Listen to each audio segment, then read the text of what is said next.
এই চ্যানেলে সম্প্রচারিত সকল খবরই সচেতনতামূলক এবং শিক্ষণীয়, কোনো কিছুই প্রভাবিত নয়।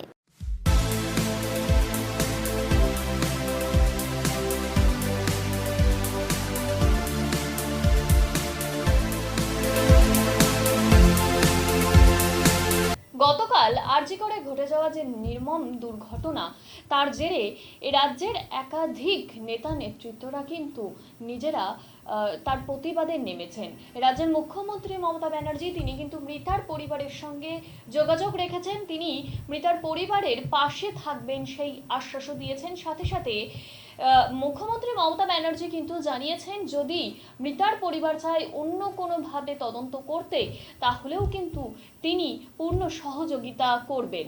এই বিষয়ে ফিরাদ হাকিম তিনি কি বললেন?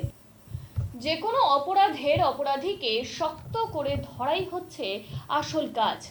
যা হয়েছে নিশ্চিতভাবে অত্যন্ত দুঃখজনক। যেভাবে কামদুনি কাণ্ডের প্রত্যেক অপরাধীকে গ্রেপ্তার করা হয়েছে, ঠিক সেইভাবেই ডাক্তারি পড়ুয়ার এই নির্মম দুর্ঘটনার জন্য যে বা যারা দোষী প্রত্যেককে শাস্তি দেওয়া হবে, এমনটাই কিন্তু জানালেন মেয়র ফিরাদ হাকিম। তিনি সাথে সাথে আরও বিষয়ে নজর রেখেছেন। তিনি পাম অ্যাভিনিউ এর নাম পরিবর্তন করা প্রসঙ্গেও কিন্তু বলেছেন যে তার কাছে কোনো খবর এখনো পর্যন্ত নেই যে পাম অ্যাভিনিউ এর নাম পরিবর্তন করা হবে। সাথে সাথে তিনি আরও কি বললেন শুনে নিন। একটা হলো যে আমরা একটা অনেক ফোন পেয়েছি বা অনেক জায়গায় যে ছোট ছোট বাড়ির ক্ষেত্রে স্যাংশন ফিসটা অনেক বেশি, আর যারা ছোট বাড়ি করেন বেচারিরা জানেই না যে স্যাংশন ফিসটা কত না কত, অনেক সময় তাদের কাছ থেকে বেশি নেওয়া হয়। তাই আপনাদের মাধ্যমে জানাতে 1 কাঠার মধ্যে যাদের বাড়ি হচ্ছে তাদের শুধু 40,000 টাকা স্যাংশন ফিস, 2 কাঠার মধ্যে যাদের বাড়ি হচ্ছে তাদের শুধু 70,000 টাকা স্যাংশন ফিস, আর অন্য কোনো ফিস নেই। 3 কাঠার মধ্যে যাদের বাড়ি হচ্ছে তাদের আগে 2,20,000 টাকা ছিল, সেটা 1,20,000 টাকা স্যাংশন ফিস, শুধু এটা, আর কোনো ফিস নেই। একটা জিনিস শুধু আছে যে 3 কাঠা বা এতে 3 কাঠার বাড়িটা 1,20,000 তখনই যখন সেটা নিজের বাড়ি হবে। প্রমোটিং হলে নর্মাল যে ফিস 2 লাখ টাকা না 2,20,000 সেটাই দিতে হবে, কিংবা এটা থাকার জন্য বা কমার্শিয়াল হবে, শোরুম টোরুম কেউ কিছু করছে, তাহলে কিন্তু ওই টাকাটাই দেওয়া পুরোনো ফিসটা। নিজে থাকার জন্য যদি লোকে বাড়ি করে তবেই এই টাকাটা তারা ফেসিলিটিটা পাবে। মৃত্যু এবং তার ঠিক 1 বছর যেতে না যেতেই আবার এরকম একটা ঘটনার পুনরাবৃত্তি, প্রশাসন কি করবে? এটা প্রশাসন কি করবে? তুমি তোমার বন্ধুকে যাদবপুরে মারবে, তোমরা নিজেরা ওখানে এরা বসে বসে ওখানে নেশা করবে, প্রশাসন কি করবে? যদি ইউনিভার্সিটির ভেতরে আমরা যখন কলেজ স্টুডেন্ট ছিলাম, আমরা পুলিশকে ঢুকতে দিতাম না ইউনিভার্সিটি। তখন আমরা বলতাম কেন পুলিশ কেন ঢুকবে কলেজে, কেন ঢুকবে? কালকে যে ঘটনাটা ঘটেছে ঠিকই তো, যেটা অন্যায় হয়েছে, তো একটা লোকের অন্যায়ের জন্য টোটাল বাংলাকে বদনাম করবো কেন, টোটাল প্রশাসনকে বদনাম করবো কেন? যেটা হয়েছে কেউ তো বলছে না যে ঠিক হয়েছে, সবাই তো বলছে অন্যায় হয়েছে। উনি বলতে স্যার, 4 তারিখ অবধি ডেঙ্গু হয়েছে কলকাতা শহরে 227, আর ম্যালেরিয়া হয়েছে 1,233। দুটোর ক্ষেত্রেই 53% ডাউন, মানে গত বছরের থেকে এবছরে 53% ডাউন। হলো সেটার উপরে জোর দিতে হবে। এখন তো বর্ষা চলছে, যেখানে বৃষ্টি পড়ছে সেখানে তো আবার জল ভেসে বেরিয়ে চলে যাচ্ছে। যখন বর্ষাটা বন্ধ হবে তখন কার ছাদের তলা দিয়ে ডেঙ্গু সাপ্লাই হবে কেউ জানে না, তখন হচ্ছে মেন, যখন বর্ষাটা বন্ধ হয়ে যাবে। এখন তো বর্ষা হচ্ছে, এখন খুব একটা ডেঙ্গু হবে না। 53% ডাউন ঠিক আছে। 96 নম্বর ওয়ার্ডে এই গত বছরের নিরিখে এখনো পর্যন্ত শূন্য। গত বছর 2023 একজন আক্রান্ত হয়নি, এবছরে 10 জন হয়ে গেছে। ওই একজন কেউ ডেঙ্গু করেছে 96, গত বছর 3-4 জন মারাও গেছিল ওখানে, মেয়ের প্রশ্ন করি, মেয়েদের নিরাপত্তা শহরে কোথায় দাদা? এই তো নির্ভয়া কাণ্ডের কথা মনে করে দিচ্ছে কলকাতা শহরে গতকাল যেটা ঘটে গেল। যে কোনো ক্রিমিনাল কাজ শক্ত হাতে সেটা দমন করা হবে।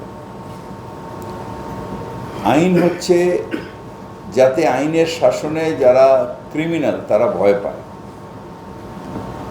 নিশ্চিতভাবে এটা হচ্ছে অত্যন্ত দুঃখের, অত্যন্ত কষ্টের। আমরা আশা রাখি এবং নিশ্চিত যেরকম এই যে দক্ষিণ 24 পরগনা এই জায়গাটার নাম কি, না না ইয়ে যেটা নারী লঞ্ছনা হয়েছিল ওটা কামধুনি, এই সরি কামধুনিতে যেরকম তাদের অ্যারেস্ট করে সব কটার শাস্তি হয়েছে, এখানেও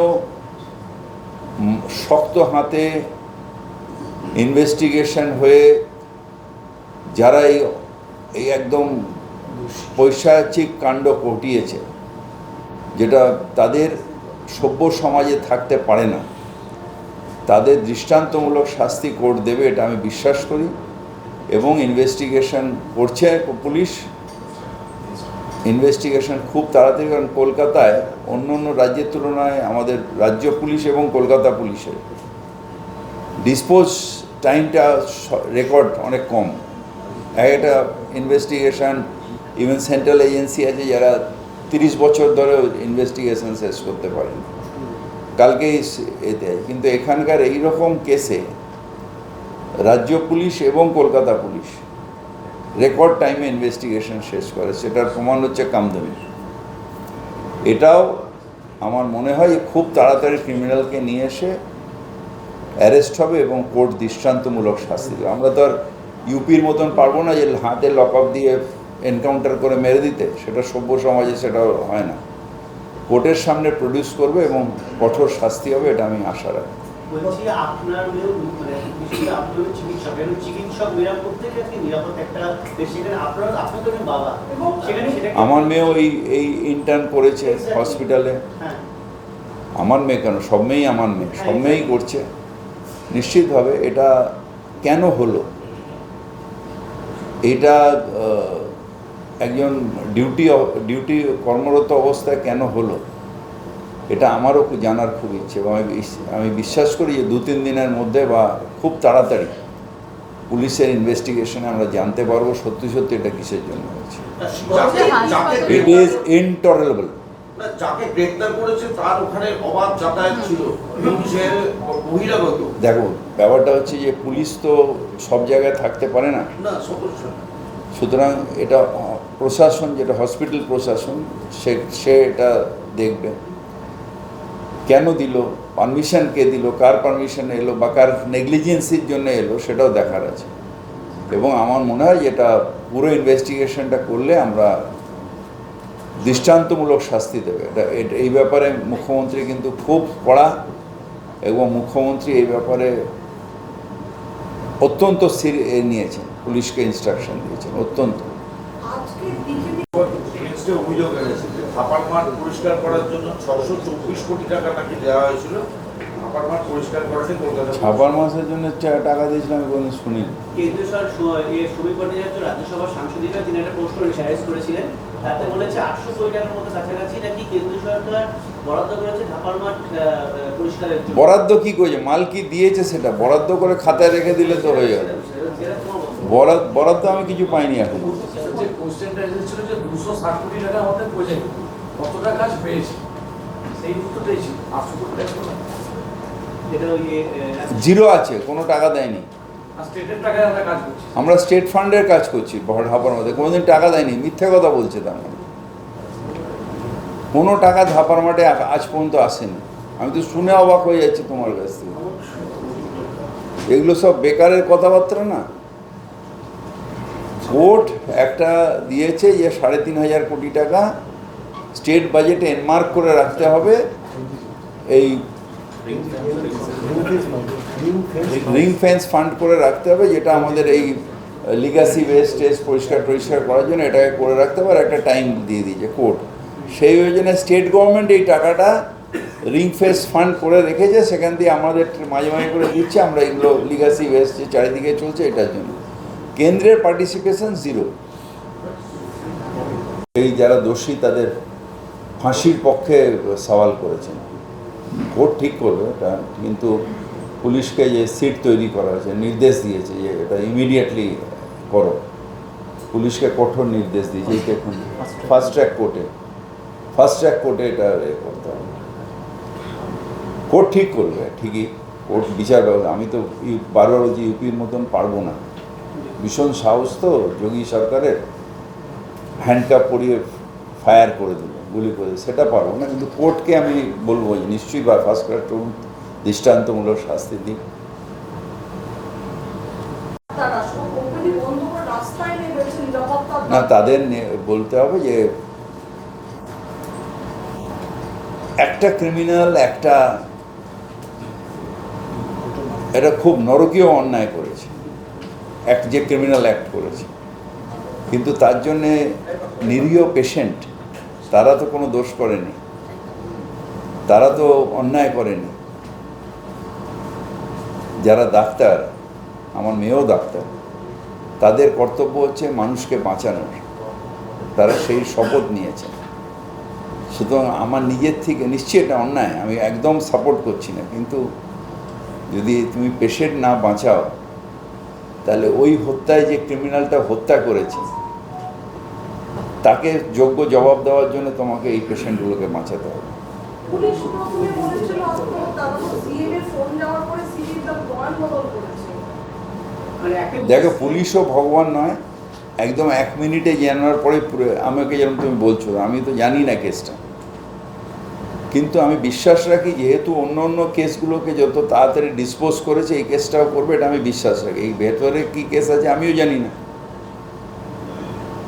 আর সে বহু বছর আগে একবার ওই হাসপাতালে গেছিলাম একটা পেশেন্ট নিয়ে, তারপরে আমিও কোনোদিন যাইনি, আমি জানিও না যে কোন জায়গাটা এটা হয়েছে, কিন্তু আমি বিশ্বাস রাখি যে এটা হবে, তাড়াতাড়ি এটা হবে। এবং যেটা হয়েছে অত্যন্ত অন্যায় হয়েছে, অত্যন্ত ঘৃণ্য ঘটনা হয়েছে, বাংলার সংস্কৃতির সাথে এটা মেলে না। কবিতা গতবার বিষয় সেটা হচ্ছে প্রেক্ষাপটে বহু মানুষ দাঁড়িয়ে আছে, তারা চাইছে যারা শান্তিপ্রিয়, যারা আপনারা এই রাজ্যের একটা গৌর মানুষটা করছে মহানগরী, আপনারা কি চাইছেন শান্তিপ্রিয় একটা যে তার প্রভাব পড়ছে এই দেশে? একটা সাধারণ মানুষ, সাধারণ মানে মানসিকতার মানুষ, সে চাইবে না শান্তি হোক, সে চাইবে যে ব্রিজ থেকে ঝুলুক, লাশ ঝুলুক। আমরা তো সবাই চাই শান্তি হোক, বাংলাদেশ এটা আমরা বাঙালি হিসেবে আমাদের বড় আশা, সেখানে শান্তি আসুক। ইন্টারন্যাশনাল ব্যাপারে আমরা কথা বলতে চাই না, কিন্তু প্রার্থনা করি যাতে সেখানে শান্তি ফিরুক, সব মানুষ যাতে তার নিজের অধিকার নিয়ে নাগরিকরা সেখানে। কেএমডিএর মন্ত্রীকে জিজ্ঞেস করছি, সেটা হচ্ছে সাঁতরাগাছি ঝিলের জন্য এমডিডি রিসেন্ট একটা বিষয় বলেছে যে রেলের সঙ্গে সমস্যাটা যেটা হচ্ছে রাস্তাঘাটের ঝিল দূষণ সমস্যার সমাধানের জন্য কেএমডিকে এবারে আরও সক্রিয় ভূমিকা নিতে হবে। রেলকেও বলেছে আপনারা রাজ্যকে সাহায্য করছেন না কেন?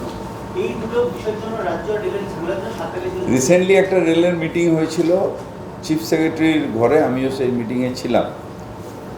সেখানে এই ঝিল, তারপরে হাওড়ার জল জমা, এগুলো নিয়ে আলোচনা হয়েছে। রেল কিছু জায়গায় তাদের প্রপোজাল দিয়েছে, আমরা হাওড়ার কেএমডিএকে না, হাওড়ার কর্পোরেশনকে ওগুলোকে ডিটেলস করে কী আমাদের অসুবিধা হচ্ছে রেলের জন্য, কোন জায়গাগুলো আমরা পরিষ্কার করতে পারছি না, এটা নিয়ে আমরা একটা রিপোর্ট চেয়েছি, নিয়ে আসলে আমরা রেলের সাথে আরেকবার বসবো। আমাদের বেশিরভাগই জায়গায় দেখা যাচ্ছে যে জলটা ফুটপাতের নিচে যাচ্ছে না, যেরকম সোনাথবাবু আছেন এখানে, আপনি আছেন তো, পার্কের মধ্যে পোরাস পেভার ব্লকটা লাগান, বা ফুটপাতের একটা লাইন করে পোরাস পেভার ব্লকটা লাগান, তাহলে কি হবে, জলটা ভেতরে যাবে, আর কিছুটা তার মধ্যে দেওয়ার ঘাস টাস একটু উঠবে, একটু গ্রিনারিও থাকবে, এইটা একটু করে দিতে হবে। ওই চেতলা পার্কে চিলড্রেন্স পার্কটা হচ্ছে, ওটাও একটুখানি হ্যাঁ হলো পোরাস, মানে ফুটো ফুটো ফুটো ফুটো থাকে, তাই জলটা ভেতরে যাবে। স্যাংশন ফিজ মানে এক কাটা দু কাটার ক্ষেত্রে যদি থাকার জায়গা না হয় তাহলে পুরনো ফিজ যা আছে, নিজে থাকার জন্য 40,000 টাকা, 2 কাটা হলে 70,000 টাকা, আর 3 কাটা হলে 1,20,000 টাকা স্যাংশন ফিজ, মানে বিল্ডিং স্যাংশন ফিজ। এটা কমিয়ে এটা করা হলো সাধারণ মানুষের জন্য। এটা এই 1 তারিখ থেকে। আরেকটা জিনিস যেটা হ্যাঁ, সেটা নিয়ে একটা হচ্ছে, রোজ আমার কাছে এই কমপ্লেনটা আসছে। আর আগের যে চেয়ারম্যান অনেকগুলো ইলিগাল আমরা ভাঙতে গেছিলাম, সেগুলোকে স্টে দিয়ে গেছে। আমি এটা নিয়ে ল ডিপার্টমেন্টের সাথে কথা বলেছিলাম, ওরা একটা কমিটি করেছে যেটার মধ্যে ইউডি সেক্রেটারিও আছে। কিন্তু আমি আবার ল ডিপার্টমেন্টের সোমবার দিন যাব রাইটাসে, যে ওদের যদি এটা ব্রিন্ডলি ট্রাইব্যুনালটা ইমিডিয়েট দিয়ে দেয় তাহলে আমাদের পক্ষে খুব সুবিধা হবে। ইলিগাল বাড়ি ভাঙতে মানে এখানকার হয়ে গেলে যারা ট্রাইব্যুনালে গিয়ে স্টে নিয়ে নিচ্ছেন তাদের জন্য অসুবিধা হচ্ছে।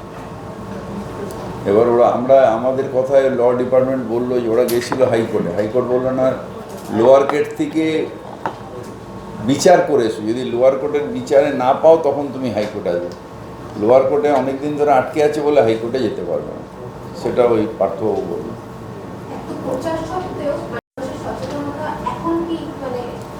কিছু মানুষের জন্য হয়, বেশিরভাগই মানুষ কিন্তু আমাদের কলকাতায় জঞ্জালটা ঠিক মতন জায়গায় ফেলেন। ধরুন একটা পাড়ায় 500 লোক থাকে, 500 লোকের মধ্যে 490টা লোক ঠিক মতন জায়গায় ফেলেন, 10টা লোক ওই বাড়ির থেকে ছুঁড়ে ফেলে দিচ্ছেন বা ঠিক মতো জায়গায় ফেলছেন না বলে পাড়াটা অপরিষ্কার হয়ে যায়। ওই 10টা লোকের প্লাস্টিক ব্যাগ যখন গিয়ে আটকায় তখন ওই এটার মধ্যে জল জমে যায়। সেই 10টা লোককেও ঠিক করতে হবে।